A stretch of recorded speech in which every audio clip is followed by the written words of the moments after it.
Once trust break ആയി കഴിഞ്ഞാൽ പിന്നെ റീബിൽഡ് ചെയ്യാന്ന് വെച്ച് കഴിഞ്ഞാൽ കുറച്ച് പാടുള്ള കാര്യമല്ലേ? എന്തുകൊണ്ടാണ് നമ്മളെ ആരെങ്കിലും ചീറ്റ് ചെയ്തിട്ടുണ്ടെന്നുണ്ടെങ്കിൽ അല്ലെങ്കിൽ ട്രസ്റ്റ് ബ്രേക്ക് ചെയ്തിട്ടുണ്ടെന്നുണ്ടെങ്കിൽ വേറൊരാളെ നമുക്ക് ട്രസ്റ്റ് ചെയ്യാൻ ഇത്ര ബുദ്ധിമുട്ട്?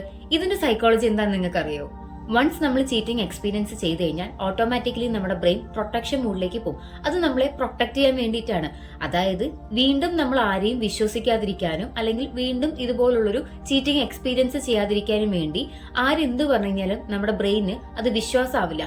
വീണ്ടും വീണ്ടും റീതിങ്ക് ചെയ്തുകൊണ്ടിരിക്കും. ഇത് നമ്മുടെ ബ്രെയിൻ വീക്ക് ആയതുകൊണ്ടല്ല, അത് പ്രൊട്ടക്ട് ചെയ്യുന്നതുകൊണ്ടാണ്. അതുകൊണ്ട് തന്നെ നമ്മുടെ ബ്രെയിൻ വീണ്ടും മറ്റൊരാൾ പറയുന്നത് വിശ്വസിക്കാൻ സമ്മതിക്കില്ല. ഇത് ബ്രെയിൻ വീക്ക് ആയതുകൊണ്ടല്ല, പ്രൊട്ടക്ഷൻ മൂഡിലേക്ക് പോകുന്നതുകൊണ്ടാണ്. അതേപോലെ തന്നെയാണ് ഓവർ തിങ്കിങ്ങും. ഈ ടൈമിൽ ഒരുപാട് കാര്യങ്ങൾ നമ്മുടെ മനസ്സിലുണ്ടാവും. അതായത് അവരെന്നെ വീണ്ടും ഹേർട്ട് ചെയ്യോ, അല്ലെങ്കിൽ ഇൻസൾട്ട് ചെയ്യോ, അല്ലെങ്കിൽ ചതിക്കോ, വീണ്ടും ഹെഡ് ബ്രേക്കിംഗ് സിറ്റുവേഷനിലേക്കാണോ ഞാൻ പോകുന്നത്, അങ്ങനെ ഒരുപാട് കാര്യങ്ങൾ നമ്മുടെ മൈൻഡിൽ ഓടിക്കൊണ്ടേയിരിക്കും. ഇത് ഓവർ തിങ്കിങ് അല്ല, നമ്മുടെ ബ്രെയിൻ പ്രൊട്ടക്ഷൻ മൂഡിലേക്ക് പോയിട്ട് ഇനി ഒരിക്കലും അതുപോലുള്ള സിറ്റുവേഷൻ എക്സ്പീരിയൻസ് ചെയ്യാതിരിക്കാൻ വേണ്ടിയിട്ടാണ്. Then trust issue. നമ്മൾ ചെയ്യുന്ന ഏറ്റവും വലിയ മിസ്റ്റേക്ക് അതാണ്. അതായത് ആരെങ്കിലും നമ്മളെ ചീറ്റ് ചെയ്ത് കഴിഞ്ഞാൽ അല്ലെങ്കിൽ നമുക്കൊരു ട്രസ്റ്റ് ബ്രേക്കിംഗ് സിറ്റുവേഷൻ വന്നു കഴിഞ്ഞാൽ മറ്റുള്ളവരിലും നമ്മൾ അതന്നെയായിരിക്കും അപ്ലൈ ചെയ്യുക. അതായത് എന്നെ ഒരാൾ ചതിച്ചു, അപ്പൊ മറ്റുള്ളവരും അതേപോലെ തന്നെയാണ് എന്നോട് ചെയ്യുക എന്നുള്ള തോട്ട് കാരണം കൊണ്ട് നമുക്ക് ആരെയും ട്രസ്റ്റ് ചെയ്യാൻ പറ്റില്ല. ആ ഒരു ബുദ്ധിമുട്ട് നമുക്ക് എപ്പോഴും വന്നുകൊണ്ടിരിക്കും. ഇതിലേറ്റവും ഡേഞ്ചർ എന്താന്ന് വെച്ച് കഴിഞ്ഞാൽ സെൽഫ് ഡൗട്ട്. അതായത് നമ്മളെ തന്നെ വിശ്വാസമില്ലാത്തൊരു സിറ്റുവേഷൻസ്.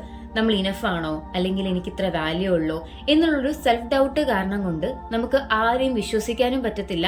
നമ്മൾക്ക് തന്നെ ഒരു ഡിസിഷൻ എടുക്കാനും ബുദ്ധിമുട്ടായിരിക്കും. ഇതിന്റെ ട്രൂത്ത് എന്താണെന്ന് അറിയാമോ? ബിട്രയൽ ഒരിക്കലും നിങ്ങളെ ഡിഫൈൻ ചെയ്യുന്നില്ല. അത് അവരുടെ ചോയ്സ് ആണ്. Why you can't move on?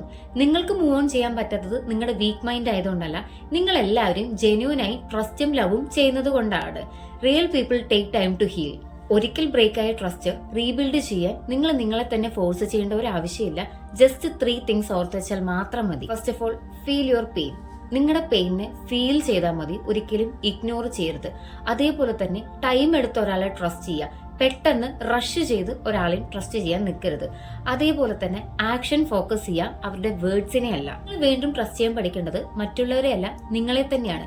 Because ഇനി ഞാൻ ആരെങ്കിലും വിശ്വസിച്ച് കഴിഞ്ഞാൽ അവരെന്നെ വീണ്ടും ചതിക്കൂ എന്നുള്ള തോട്ടല്ല നിങ്ങൾക്ക് വേണ്ടത്.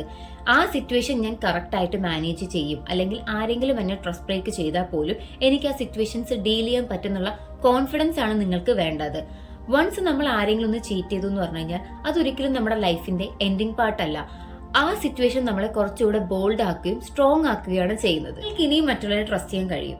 ബട്ട് നിങ്ങൾക്ക് കിട്ടിയ എക്സ്പീരിയൻസിനെ കൂടെ കൺസിഡർ ചെയ്ത് വേണം ഇനി ട്രസ്റ്റ് ചെയ്യാൻ. ഈ വീഡിയോ നിങ്ങൾക്ക് ഇഷ്ടപ്പെട്ട് കഴിഞ്ഞാൽ ലൈക്ക് ചെയ്ത് സപ്പോർട്ട് ചെയ്യണേ. കൂടുതൽ സൈക്കോളജി റിലേറ്റഡ് വീഡിയോസിനായിട്ട് ചാനൽ ഒന്ന് സബ്സ്ക്രൈബ് സപ്പോർട്ട് ചെയ്യാം. താങ്ക്